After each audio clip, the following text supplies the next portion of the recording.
NASA's Jet Propulsion Laboratory presents the Von Karman Lecture, a series of talks by scientists and engineers who are exploring our planet, our solar system, and all that lies beyond.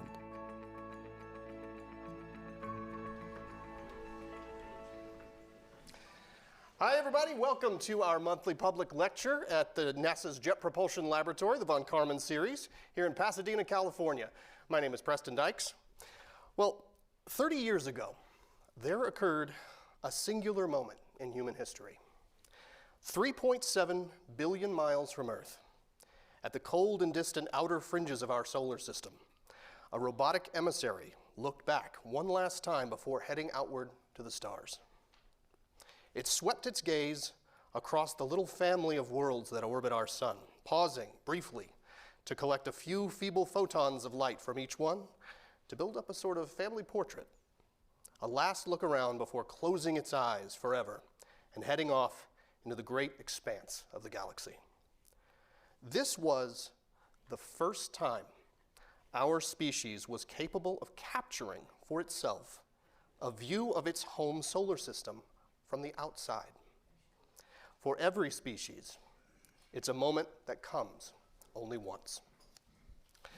Now, if that sounded like I might have been inspired by the words of a certain well-known planetary scientist whose voice continues to be very much missed, that's no accident.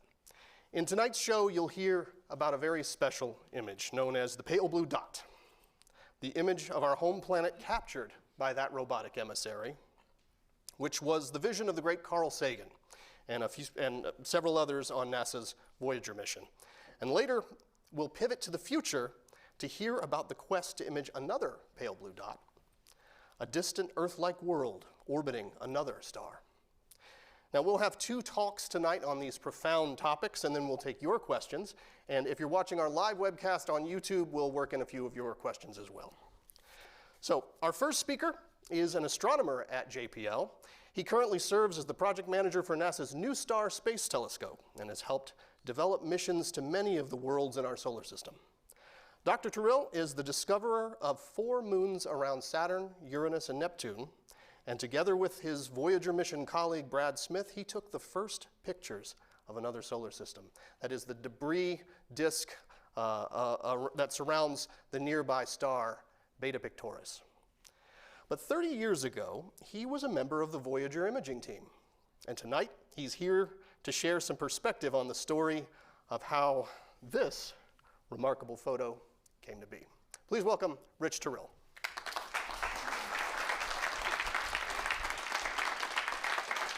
Thank you. I tell you, it's a real pleasure to do this in this auditorium because we're in the midst of Voyager. So what I'm going to do is I normally give a science talk and tell you how important our science is and how great it is and all the wonderful things we discovered. This is going to be a little bit different. We're going to be talking about this incredible machine that was launched 43 years ago and designed early on. And we're going to talk about the personalities and the difficulties and hurdles to create this image. And we are going to say, dare I say it, feelings. We're going to talk about the emotion and the meaning of this particular image. So without further ado, let's go back in time to 1968. This was a terrible year, by the way. You may remember it. This was the height of the Vietnam War. It was the My Lai massacre. It was the Tet Offensive. It was the North Koreans stole the Pueblo or captured the Pueblo from us. It was the murder of Martin Luther King and Bobby Kennedy. It was the Chicago riots. Just everything was going terribly that year until the very end. At the very end, on Christmas Eve, the Apollo astronauts Borman, Lovell, and Anders gave us inspirational reading of scriptures of Genesis from the moon. And these were the first human beings to get far enough from the Earth to actually see the Earth as a planet. And many, many philosophers and scientists and engineers kind of thought that at that moment, when humanity finally sees the Earth as alone in space, a spaceship Earth, it would change everything. There would be peace on Earth, goodwill to mankind. We all know how that worked out. A couple of years later, in 1972, Apollo 17 captured this image. This is the so-called blue marble image. And this is an iconic image. This was on the cover of the Whole Earth catalog. It was the default image on the first iPhones. I had it on my iPhone for forever, really, almost. My dog's on it now, but anyway. Yeah, I show you that. Anyway, it doesn't work. Her name's Daisy. She's really cute. Anyway, so here, we were now used to seeing the Earth as this, as this iconic, large image, no borders. We all live on this world, and we were hoping that would make a change. But what happens now when we shrink this dot, this image to a dot? And that's really the story of the pale blue dot. So in 1972, a remarkable thing happened. We realized that there was an opportunity that year to launch a spacecraft in a few years that would be able to do the grand tour of the entire solar system. It's an event that only happens once every 178 years, give or take a year. And the last opportunity was Thomas Jefferson. He missed out completely on doing it, but Nixon did it. Okay, he actually approved the mission, and NASA launched it and designed in 1972, using 1972 technology, this spacecraft, Voyager, this one right here in our room.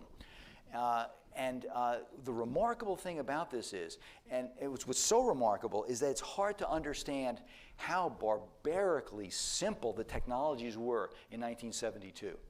Okay, here's the spacecraft. You've seen it there. There's a, whoops, let me go back. Whoops. How do I go back? Oh, it's the wrong button. There we go. Technology, that's what we have. So there's a button here that gives me a pointer. So this is the scan platform, and we'll be talking about these two cameras here, the wide angle and narrow angle cameras on this platform. Here we go. So here we're building the spacecraft, putting it together, again, with 1972 technology. 1972, the complexity of Voyager was equivalent to 2,000 color TV sets. And I use the word color TV sets because that was a big thing in those days. In fact, 1972 was the first year that color TVs outsold black and white televisions. And if you remember color TVs in those days, you couldn't have them on for very long before you'd have to go up to them and smack them on the side and get them to work. They were very unstable.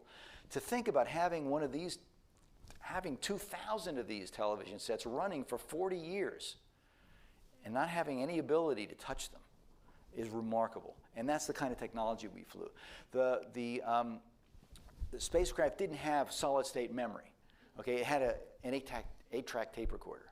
And remarkable tape recorder, 1,000 feet of tape. If you remember 8-track tapes in those days, the thing you really remember about them are these things. Tangled tapes, trying to get them back into the cassette, these. And to think that this thing has run for 40 years, and the tape recorder still works on Voyagers. It's just absolutely remarkable. This is the Vidicon. This is the camera. This is the tiny sensor inside your smartphone. This is the thing. This sits on my desk, and it's large. The sensor is right on this end. And what happens is the light falls on this end, it photoluminesces, and it's read out with an electron beam that goes across here. Because it's an electron beam, it's susceptible to magnetic fields. It can bend those beams. So what we have to do is we have to paint a series of dots on the front of this thing. You'll see how that comes into our picture later on in the story. So that's the camera. The camera itself is right here. The camera weighs, it's got two lenses, a wide angle and a narrow angle camera. It weighs 84 pounds. It takes 42 watts of electricity to run the thing. I mean, and it's about 1,000 times less sensitive to light than the cameras in your pockets right now. Just absolutely remarkable. To think that we used a camera like this to take pictures of the rings of Neptune, which were half the reflectivity of soot against a jet black background with 1,000th the light that we have here on Earth, is just absolutely remarkable. It's mind-blowing that we had the audacity to actually think we could build a machine like this, and we did build a machine like this. The computers, the biggest computers in the world in those days, in 1972, were things you have in your pocket. And I'm not talking about your phones, I'm talking about your key fobs. Okay? I tried to think of something in my house that has got the equivalent computation that Voyager has. And my shaver's smarter, my electric toothbrush is smarter. Don't get me started about doorbells. But you know, there's really nothing in our consciousness that is like this. But nevertheless, we did this. We launched it. It's at 40-word memory in its flight data system. Okay, so here's the wide angle and narrow angle camera. The wide angle, you think of wide angle, I could take a picture of this room. The wide angle camera has the field of view of looking through a soda straw. That's a soda straw right there. And the narrow angle camera is pretty close up. It's about a 1/4 of a degree, 4/10 of a degree. Okay, so here's the last time any human beings set their eyes on Voyager. They were closing it up inside the spacecraft. These people were the last people to see it and touch it. That was in 1977. It was launched in 1977, and shortly after launch, and by the way, you take these 2,000 TV sets, and before you even get to use them, you shake the heck out of them in a spacecraft launch.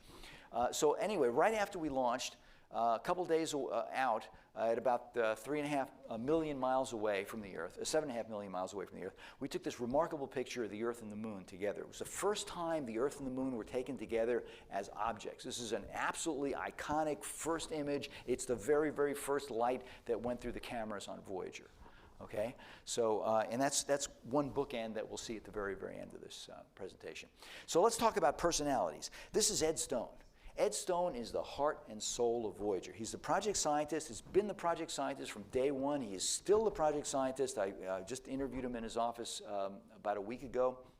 Ed Stone's an absolutely remarkable personality. He is the perfect person for this job. This job entails dealing with other scientists, other scientific teams, all the other different instruments on board Voyager, and negotiating and making sure that the science program is balanced and everybody is happy, or I should say everybody is equally unhappy. Because there's this limited amount of time, limited amount of resources. Everybody wants to do everything they can, and you can't possibly do everything. Ed was the negotiator of this. This is the imaging science team. I was a member of the imaging science team. I'm not in this picture, but I'll show you later. This is the core team that was chosen by NASA at the very, very beginning before they added anybody. This is the head of the team, Brad Smith. Brad Smith could be perceived as maybe a bully. Okay, he had a team that really sucked up most of the resources. It was the imaging team, but it was the imaging team. It was the eyes of Voyager. Most of the discoveries we've made, most of the things we've seen for the public are through the imaging team. So they are the eyes of Voyager. Next to him is Carl Sagan. Carl Sagan was a celebrity astronomer. Carl Sagan had a gift to put incredible concepts into almost poetic words. You'd go up to Carl and you tell him about some discovery you made, and Carl would repeat back what you just told him. You mean, and he'd repeat it back, and it would sound better than you said it. And then he'd go, in other words, and he'd say it again, and this time it was beautiful. And I think we all really learned from Carl that we really had to reflect more on what we were doing in order to communicate like that. And Carl was really remarkable. Andy Anderson will come into the picture later. He'll have a party 10 years from this picture.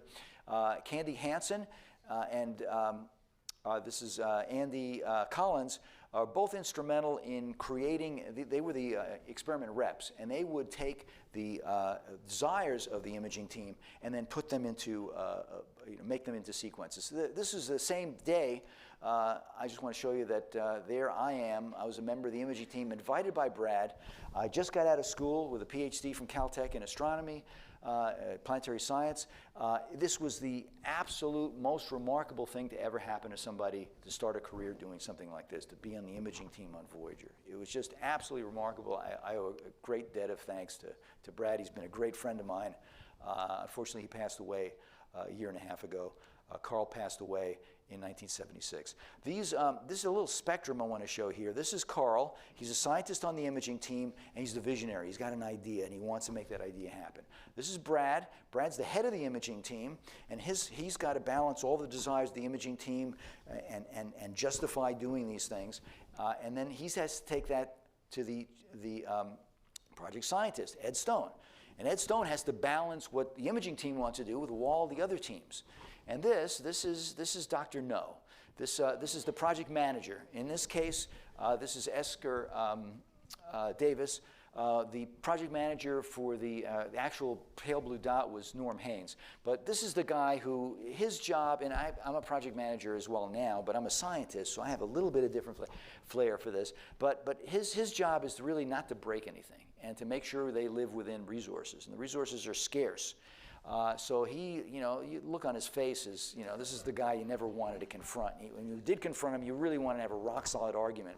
And the whole idea of the pale blue dot, there's no science in the pale blue dot.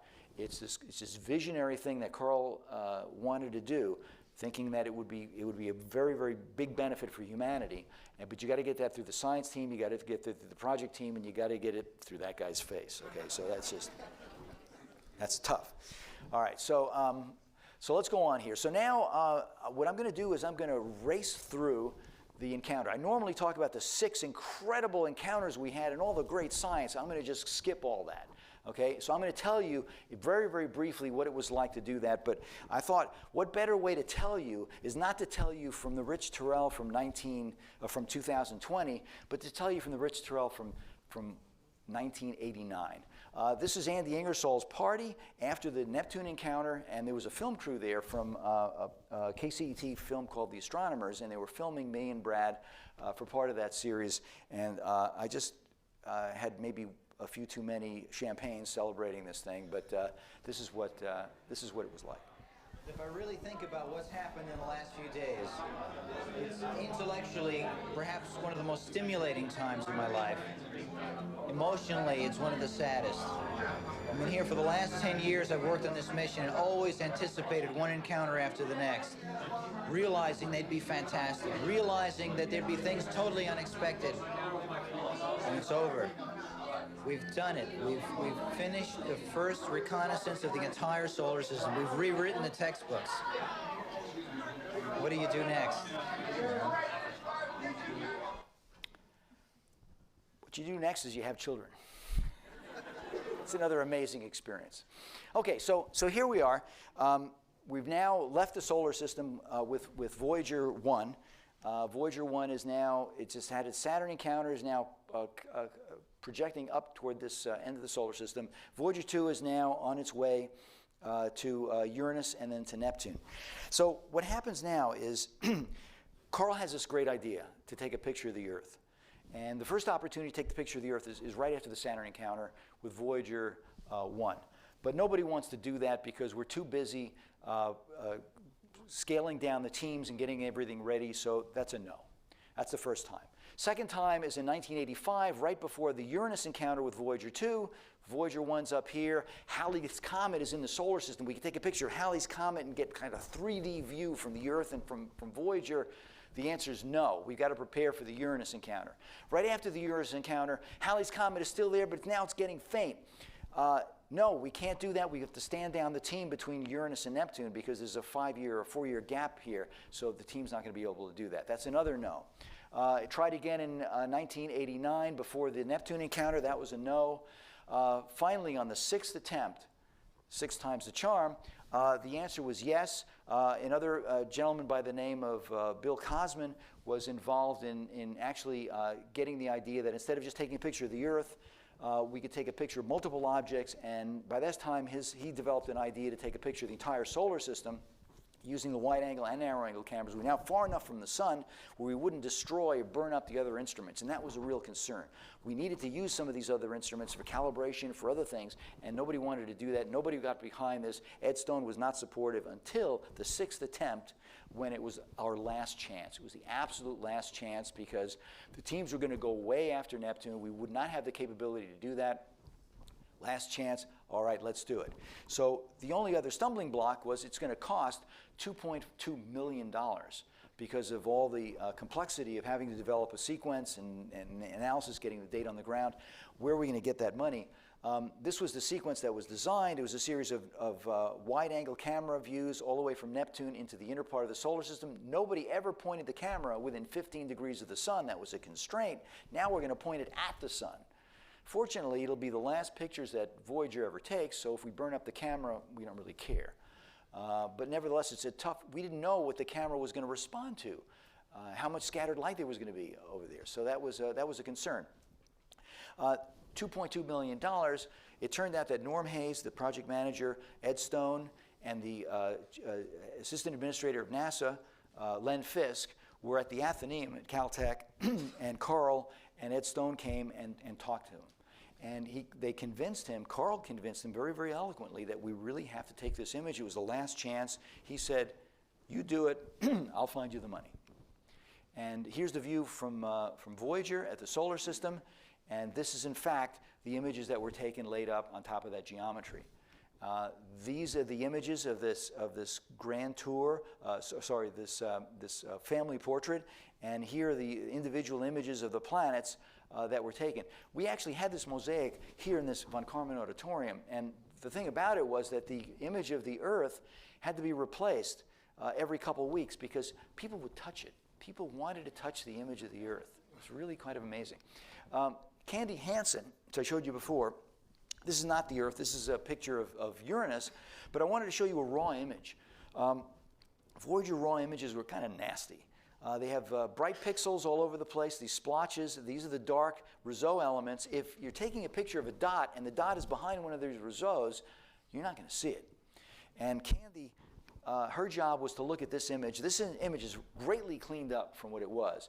She couldn't find the Earth in this image. It took her a half hour to finally realize that this little tiny splotch on top of this ray of scattered light is the Earth. And here's a better view of that, a more enhanced version of that. And we zoom in on that, and you'll see it actually is a pale pink dot, sort of blue. This was taken in 3 filters, not red, green, and blue as we normally do, but green, blue, and violet. So it's not as blue as it would be if we had a red filter. So there are no better ways to describe this thing than the way in which Carl Sagan did. And we got permission to use his words and his voice on this. So I'd like to play that for you. That's here. That's home. That's us. On it, everyone you love, everyone you know, everyone you ever heard of, every human being who ever was, lived out their lives.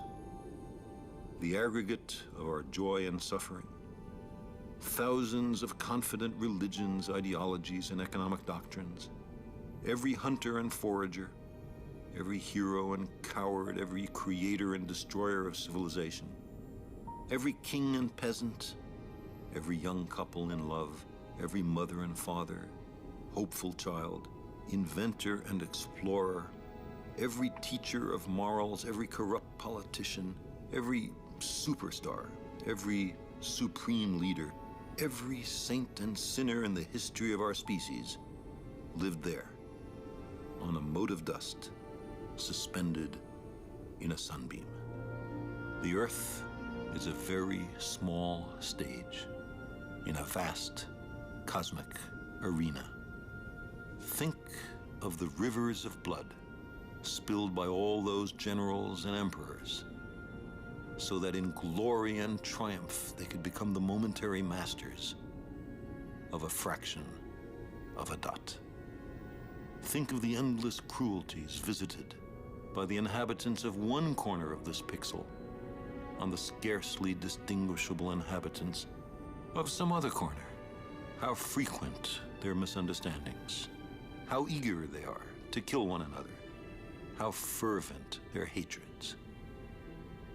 Our posturings, our imagined self-importance, the delusion that we have some privileged position in the universe are challenged by this point of pale light. Our planet is a lonely speck in the great enveloping cosmic dark. In our obscurity, in all this vastness, there is no hint that help will come from elsewhere to save us from ourselves. The Earth is the only world known so far to harbor life. There is nowhere else, at least in the near future, to which our species could migrate. Visit? Yes. Settle? Not yet. Like it or not, for the moment, the Earth is where we make our stand. It has been said that astronomy is a humbling and character-building experience. There is perhaps no better demonstration of the folly of human conceits than this distant image. To me, it underscores our responsibility to deal more kindly with one another and to preserve and cherish the pale blue dot, the only home we've ever known.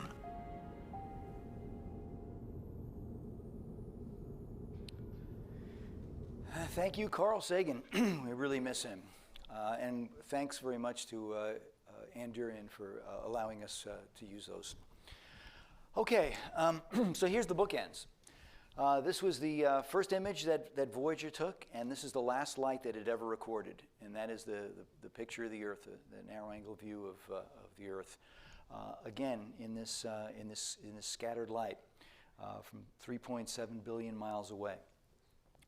I want to show you the family portrait. These are the close-ups of the planets that we found in our solar system. We imaged. Mars, unfortunately, couldn't be imaged. It was a crescent, a very, very thin crescent. It was only 1 DN above the background, and it was too close to the sun to really appear. Uranus and Neptune appear as streaks because these are 15-second exposures, and there was some spacecraft motion at the time. Earth is less than 1/8 of a pixel wide, and Jupiter and Saturn are barely resolved. But what I want to do is I want to look at this picture from another point of view. I want to remove the labels. And there are 1 trillion stars in our galaxy, and probably more than 1 trillion planets out there. So with our enormously capable telescopes and coupled with silicon eyes, we're now going to start to image the light from these faint points, these planets, these worlds around nearby stars. And we'll have a collection of images like this, the pale blue dots and yellow dots and red dots. And imagine if these are pictures of extrasolar planets, how would we know? The inverse of what we've done now is instead of zooming out, we're zooming in. How would we know which ones of these five of these have systems of moons? Only one doesn't. How would we know that 3 of these have moons with oceans buried beneath the ice? How would we know that 2 of these are terrestrial worlds? One of them a bleak, hot, desolate world, but one of them with an ocean 4 billion years old, with more than 4 billion years of life, with 600 million years of complex life, and now recently intelligent life, a civilization with the wisdom to build spacefaring machines that can go out and explore and then look back at themselves and make them realize that they are just motes of dust suspended in a sunbeam. That's the story and significance of the pale blue dot. Thank you.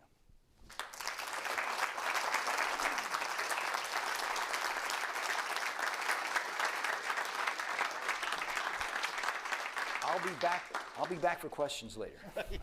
Thank you so much, Rich. That is, it's just such a fantastic story. Well, let's pivot now from looking back to looking outward. Our next speaker is an astronomer who specializes in the study of planets outside our solar system. For the past 10 years, he's been busy commissioning a new science instrument. 10 years. Did I say 10 years? 1 year for the past year. He's been busy commissioning a new science instrument at Palomar Observatory north of San Diego.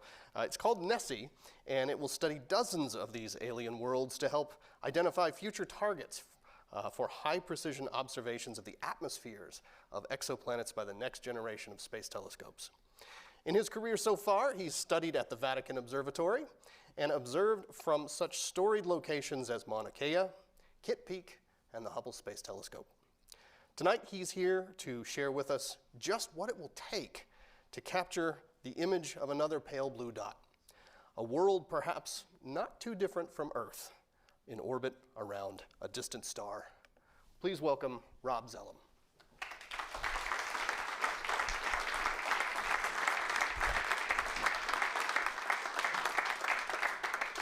Hi everyone, how's everyone doing tonight? Great. So my name is Rob, and I'm here to talk about imaging extrasolar pale blue dots. So when I look at this image here, taken by Voyager, all of us are here right now. Everyone in this room, everyone online that's watching this lecture right now, we're all in that little speck. All the experiences I've ever had are insignificantly tiny in that one photo.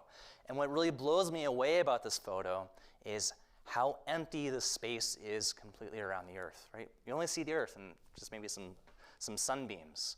Otherwise, space is big, right? The sun is 8 light minutes away from us. So if we could travel at the speed of light, it would take us 8 minutes to reach our own closest star, our sun. So if the sun were to magically turn off one day, we wouldn't know for 8 full minutes.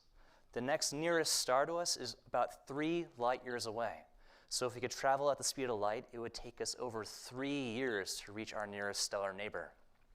Space is absolutely giant. And one of the people that says it the best is one of my favorite authors, Douglas Adams. And he says that space is big. You won't just believe how vastly, hugely, mind-bogglingly big it is. I mean, you may think it's a long way down the road to the chemists, but that's just peanuts to space. Space is giant. So we're all here, right? We had this great photo taken by Voyager that's looking here back at our home planet.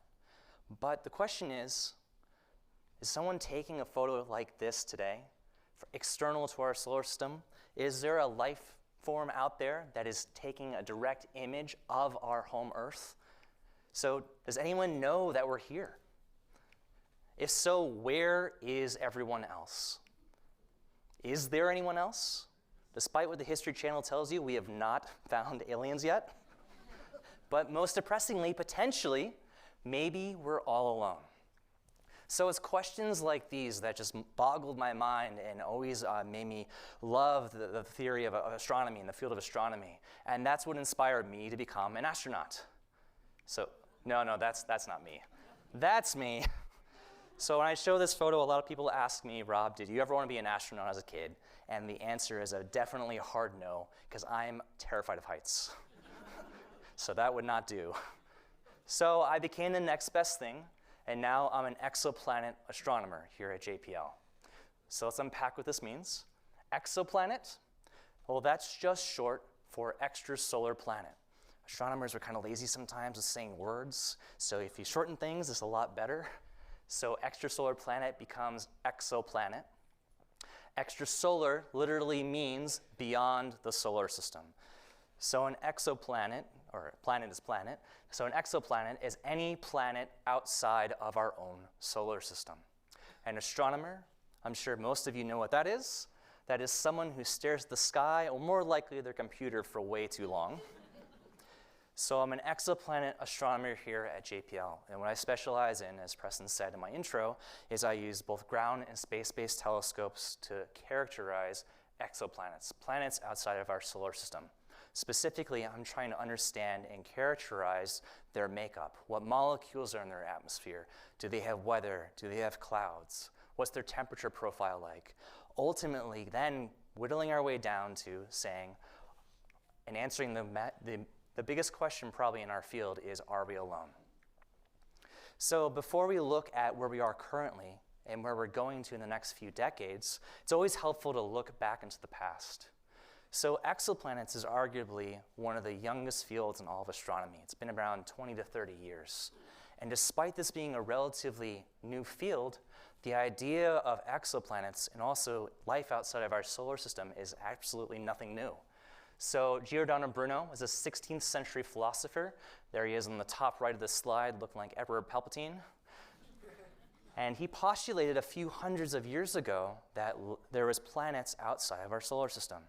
Isaac Newton, he was the founder of Fig Newtons, right?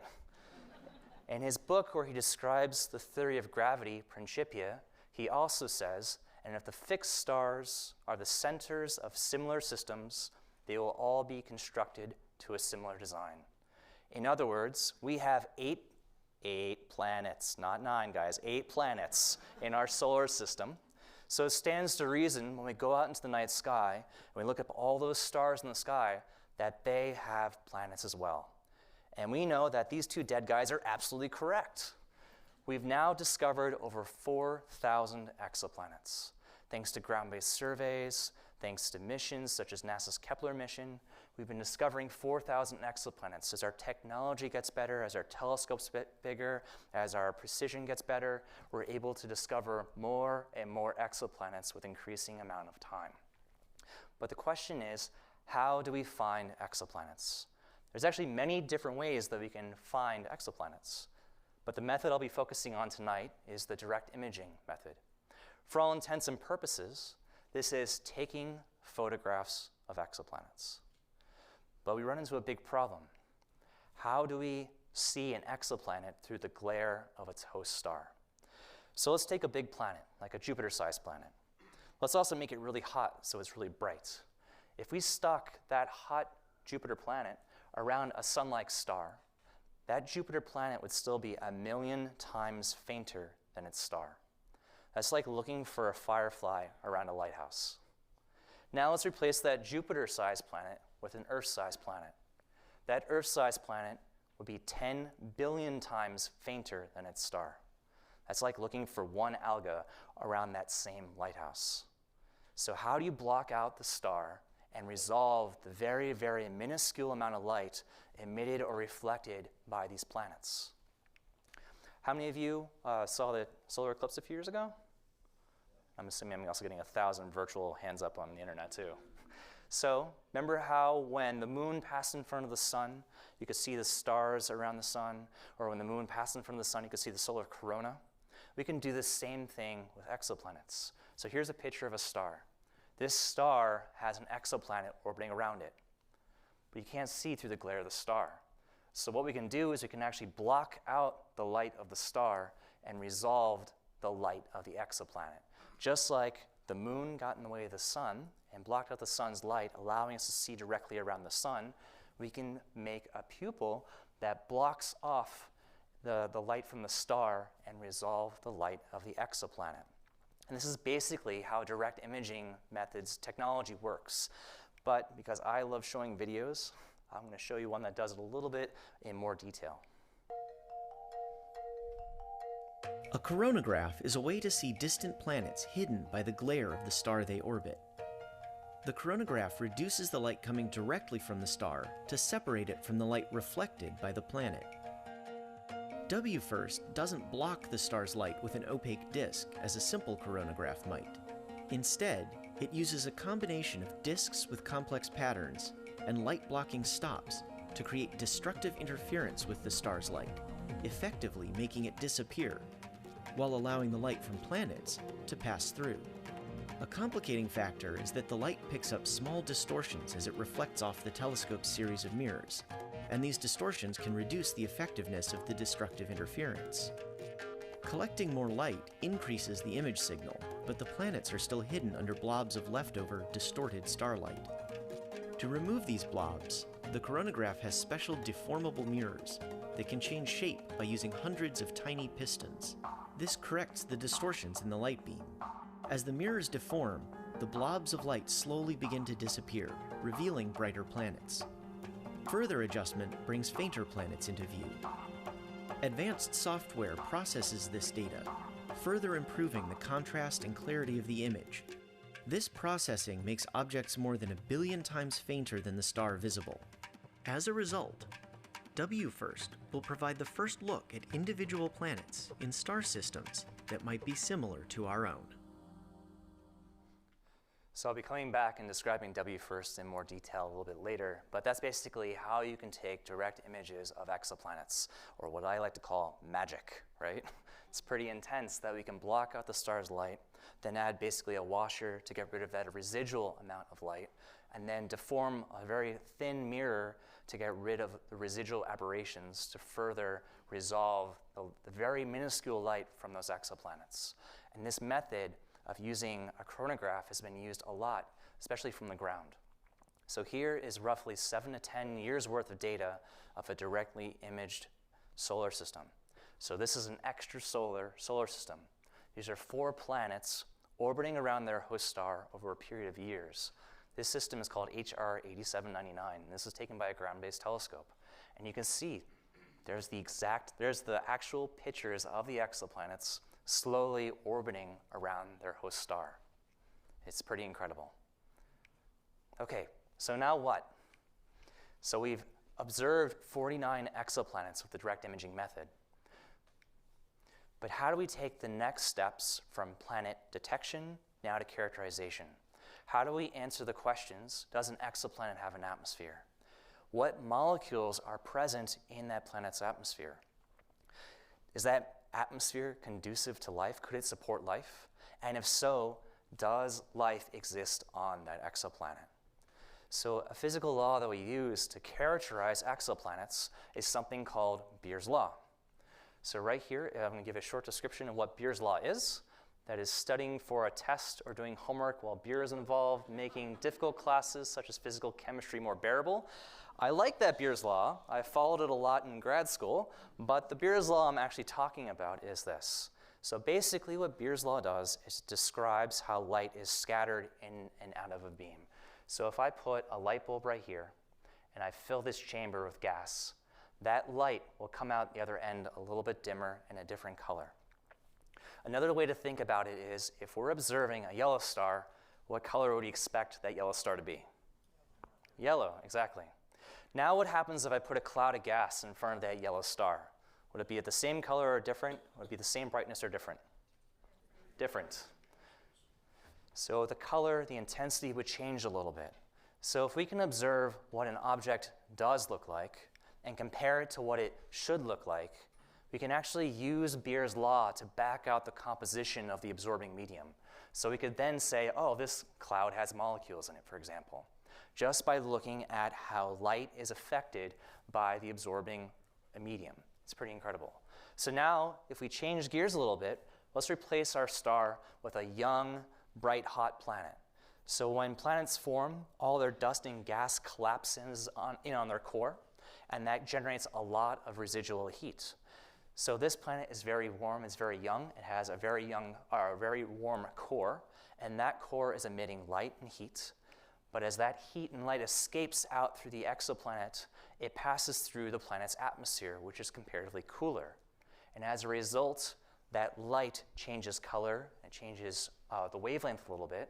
So then astronomers at the other end, such as young Rob, can determine that that planet has methane in its atmosphere. Let's think of another scenario.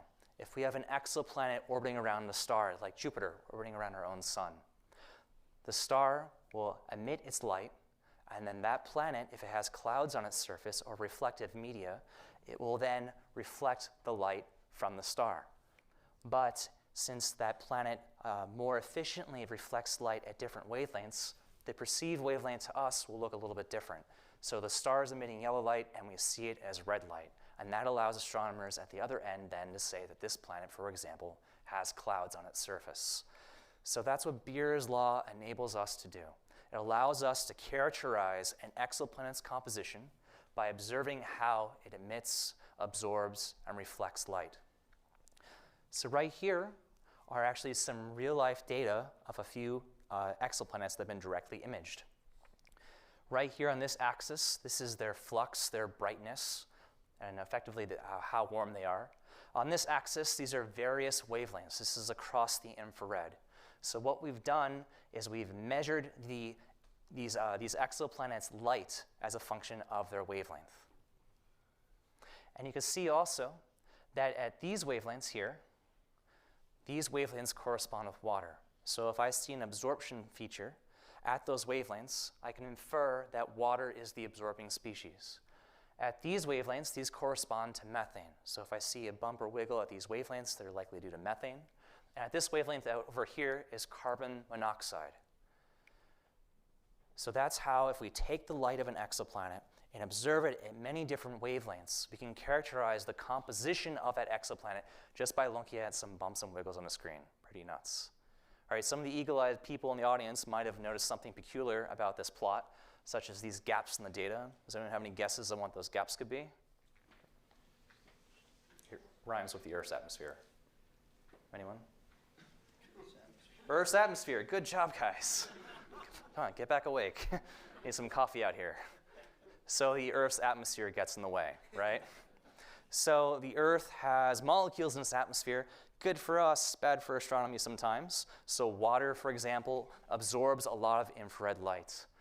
So that causes these wavelengths to be inaccessible from the ground. So what's the solution? If you can't observe something from the ground, what do you do next? Exactly, you go up into space. So I'm lucky enough to work on WFIRST, the Wide Field Infrared Survey Telescope. And this is a Hubble-sized space telescope that'll have 100 times the field of view of Hubble. And this will study astrophysics, dark energy, and exoplanets. And this will be launching tentatively in 2025. And specifically what I work on is WFIRST Coronagraph, CGI, the chronographic instrument. And I'm on the project science team, where I'm developing how we're trying to figure out how we actually process our images and get rid of lots of noise from our signals. But CGI specifically is a technology demonstration of space-based imaging. So WFIRST will be the first time, WFIRST CGI will be the first time we're ever using deformable mirrors in space combined with the chronograph. And as a result, it'll be 100 times to 1,000 times better than any current telescope we have today. And this technology is very necessary to help pave the way for future missions. Future missions that I'll be launching in the next few decades or so that will be able to image an Earth-like planet and potentially discover life on that planet. So currently, where we are right now is we're limited typically to bright, hot planets, large planets as well. So we're limited to hot super Jupiter planets, far away from their star comparatively. The distance from the star matters, because if you have something that blocks out the star's light, the farther away from the star, the less likely it is also obscured by your chronograph. And if something's large and bright, it gives off more flux, so it's easier to see. What CGI will do is it'll push that planetary detection ability closer to their host star, and also be looking at planets that are comparatively cooler. So we'll actually be able to look at true Jupiter analogs with WFIRST CGI. And this step from hot Jupiters down to Jupiter-like planets is absolutely necessary if we want to study Earth-sized planets. Remember from the slide I showed you before how much dimmer Earth-sized objects are? WFIRST will demonstrate the technology that we will need on the next generation of missions to actually observe an Earth-like planet around a solar-type star in an Earth-like orbit, and potentially discover life on those exoplanets. So currently, here's all the exoplanet missions and ground-based telescopes that are sponsored by NASA.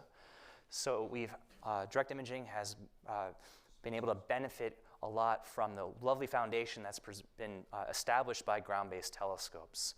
Hubble, Spitzer, Kepler, TESS, James Webb, and the next step, the next telescope will be WFIRST, establishing that this method can work in space and we can get to very dim objects. Then WFIRST will be demonstrating the technology for the missions out here. These are the next generation missions that will be launching in the 2030s and beyond. The two over here, LUVOIR and HABEX, these are explicitly designed to take direct images of Earth-like planets. So potentially, if one of these two missions are selected and they launch, they could potentially detect an Earth-like planet and then finally answer that question if we're alone in the universe by taking a picture of an extrasolar pale blue dot. Thank you very much. Appreciate it.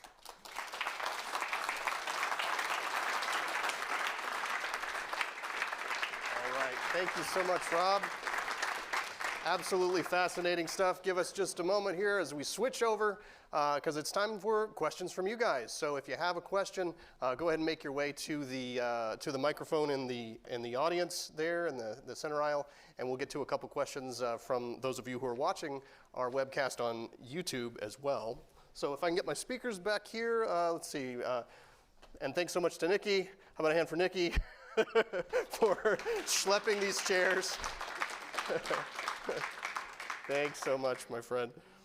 All right. Well, let's see. While we're waiting, I guess I'll go ahead and pull up a question that we have from our YouTube audience.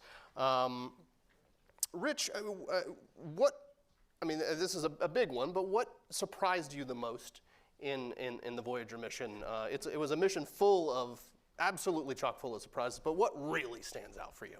The thing that surprised me the most, and this is maybe a cop-out question, is that the thing that we grew to expect was we expected to be totally blown away and surprised. And I think the thing that was most surprising was the first encounter with Jupiter. Everything up until that point in planetary imaging was, oh, it kind of looks like the moon. Kind of looks like the moon. It's like craters. And when we got to Jupiter, we saw moons that looked like a pizza. We couldn't figure out what it was. And then when we did figure out what it was one of those head-exploding moments. It's a planet that has geology that changes like weather does here.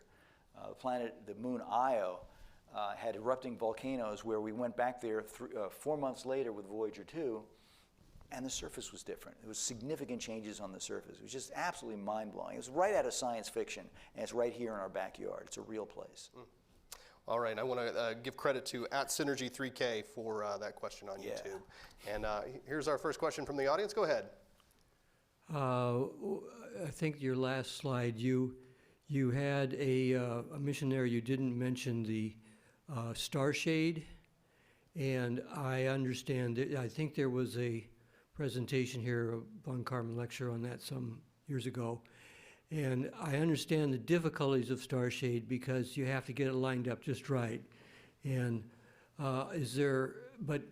could you combine Starshade along with all the optics you're doing to do even better? Yeah, great question. So for everyone else, Starshade basically is a way to block out the star's light. So it's almost like an artificial moon. It literally looks like a giant star or even a giant flower, and actually unfurls like origami. And what it does is it blocks out the light from the star so you can better reduce the light with CGI, for example. And WFIRST CGI was actually ordered to be Starshade ready. And there's potentially an opportunity that if Starshade were to be launched in the next few years, that CGI could actually work in concert with Starshade and actually achieve even better performance. So absolutely. Thank you. So working to search for exoplanets, you're going through a lot of data from ground-based observatories. One of the things that's come up recently is that as we're launching more sort of swarms of satellites into low Earth orbit, we're getting flaring, and people are saying it's going to interfere with astronomy from the ground. Is that a concern for the exoplanet search? Luckily not for me. So typically for ground-based detections, what I'm doing at Palomar is using a different planet detection method called transits. And our images are actually comparatively short, on the order of seconds to about a minute. But if you have to take a long exposure, if your target is very dim and you cannot stack up all your images, then yes, it's absolutely a concern. Anything in space that has reflective coating can get in the way of your observations. Hello, thank you for the presentation, by the way. I have a Voyager question. You had mentioned it took like 6 times to convince the powers that be to take that final picture, and once you got the go, so how did you tell Voyager to take that final picture? Well, it's a good question. You don't just tell Voyager, you have to actually design a sequence that fits into that 50 words. It actually took 49 words to make that experiment, and you had to, every time you specify a change in exposure time or position, it uses words. So it was a very, very difficult thing to do. There are a series of programmers that were working, and they work just in zeros and ones because you have to, you don't use these high-level languages. You have to use every single shred. So that sequence is developed on the ground, tested on the ground, and then it's brought to these very, very large radio telescopes. It's sent up or transmitted up to the spacecraft. Spacecraft with its large antenna collects that signal, programs its computer, and then the rest is history. That's how we do it. But it's a long process. It's not just, oh, I have an idea, let's do this. I've got to translate that idea into something that actually fits into the spacecraft. Hey, Rob, Q on YouTube wants to know, do you have a method for detecting life on an exoplanet if you find something that seems Earth-like? Is there a way to detect life Yeah, so you can use Beer's law to look for signatures of life. So there's actually a lot of research going into right now and trying to establish what a biosignature is. So it's effectively what are the bumps and wiggles of a spectrum of an exoplanet that would definitively say that life exists on these planets.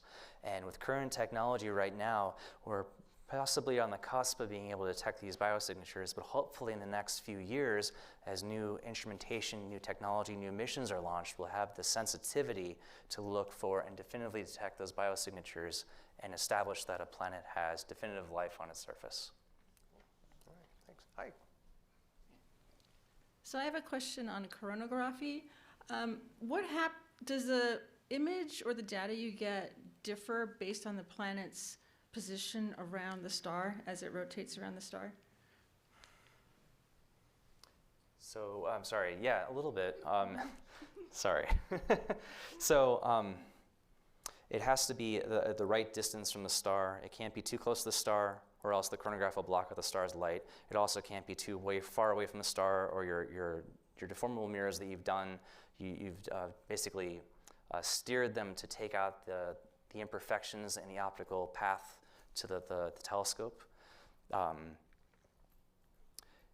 Those can get worse the farther away you go from the dark hole or the center of your chronograph. So yes, you have to take into account where the planet is around the star, and it's sort of dependent upon your instrument itself. There are actually types of exoplanet observations where the planet's movement around its star actually changes its spectrum and tells you extra things about the planet, right? Mm-hmm. You want to say anything about that? Isn't that something we've done with Spitzer that just ended its mission last week? Yeah, so for example, Spitzer, which just recently was retired within the last few days, it actually was able to take phase-resolved spectra, or actually photometry of exoplanets. So it's actually able to look at how a planet's brightness changed as it rotated in and out of view. So as the planet orbited around its star, we can actually look and make longitudinal slices of that star, of that planet.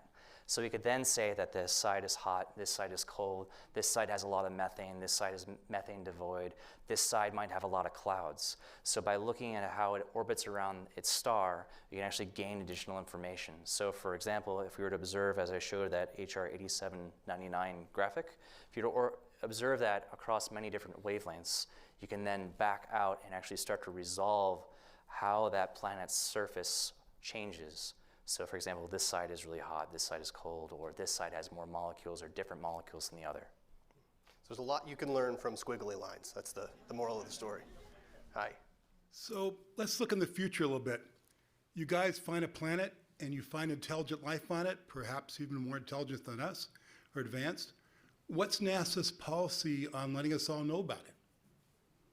I mean, that would be literally to make a joke, but that would be an earth-shattering thing for humanity to find this out. It would be more important than all the news that we're hearing all the time. So my brother-in-law, who's actually probably watching this from Tennessee right now, vehemently thinks that I know about aliens, and that my security clearance is too high and I can't tell him about extraterrestrial life. And despite what I'm telling you every single time, Ryan Reed, we don't definitively know about life outside of our solar system, or even, on the solar system other than, the life that we have here on Earth. So I'm friends also with a bunch of people that work on like Mars missions. So, you've had the whole hoopla about the face on Mars being a face, and then we come back to it and it's no longer looking like a face. We're all on Facebook all the time. We're all on Twitter all the time. It'd be kind of hard to keep that a secret. And as far as I know, there's no official sort of requirement on how to dispel that information. Probably people would do a giant press release. I can't say anything about it. I just. Your security clearance is higher than mine? He's right. But you guys all watch science fiction movies, probably like a lot of the people in this room. I mean, it's part of the culture. And aren't you at least a little concerned about humanity, how they will respond to this news? I'm concerned about it. I'm concerned that we're so inured by being bombarded by science fiction and everything else that if we did discover life or intelligent life on another planet, you're not going to be able to communicate with it. It's not like it's here. We just know that there was another civilization out there.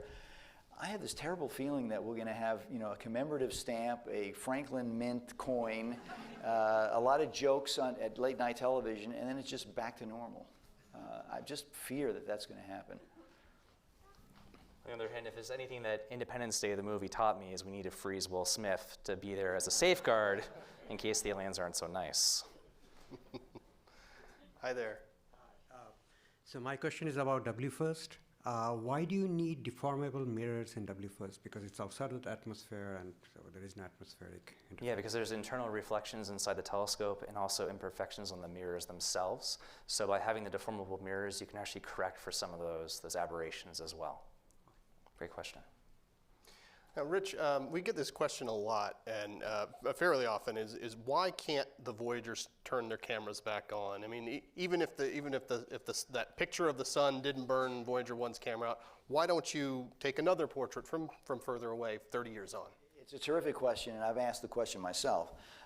There are a number of reasons. The primary reason is that the Voyagers run on radiothermal generators, and they have plutonium in there. It's got a finite half-life, and they've now degraded to the point where there's not enough power to turn the cameras back on. But even if you could turn the cameras back on, Voyager is now 13.5 billion miles away from the sun. It's 3.5 times further away than when we took that family portrait. So that does two terrible things. One of them, it makes the Earth a lot dimmer. It's only about 8% the brightness of it as it was when we took that picture. So if it were 10 DN above background, it's less than 1 right now. DN is a data number. It's a data number. It's the amount of brightness. Amount of brightness. Yeah.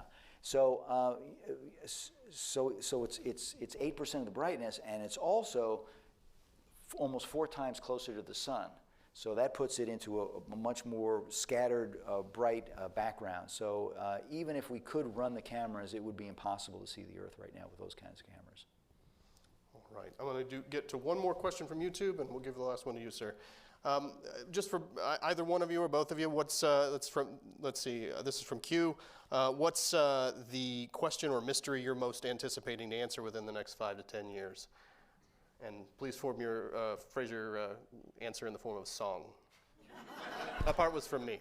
Are we alone? Nice. What he said. Yeah, I mean, that really is one of the biggest focuses of NASA's exploration right now for both astrophysics and planetary sciences is understanding the conditions for life and what makes it possible, right? Right. All right. Well, last question goes to you, sir. Go ahead. Yes, I was just curious. Thank you for the great, it was wonderful. But there was a slide that projected some future missions and so forth. Is there anything in like relatively current technology that can tell if a planet is in tidal lock around a star, spectroscopy or something like that? Yeah, so a lot of these planets that we're observing right now, most of them are very close to their host star. So one side of the planet always faces the star. Just like the moon is tightly locked to the Earth, we only see one side of the moon at all times. These planets always perpetually face one side of their star. So missions and ground-based telescopes have been able to confirm this. So Spitzer, for example, has been able to watch as a planet orbits around its star and be able to sample the entire surface of the exoplanet. And you can confirm, because one side is very, very hot and one side is comparatively cold, you can confirm that planets are indeed tidally locked to their star, at least the ones that are close in. Farther planets out, like such as in our solar system, they're not all tidally locked, right? They all rotate on their axes. So like HR 8799, that's likely not tidally locked. All right. All right, thanks so much. That's all the time we have for this month. Thanks to everyone here and online for joining us, and thank you to our speakers. Join us again next month for our show as we continue talking about the search for life, this time on how we explore the ocean worlds, and that's plural, ocean worlds of our solar system. So we'll see you then. Good night.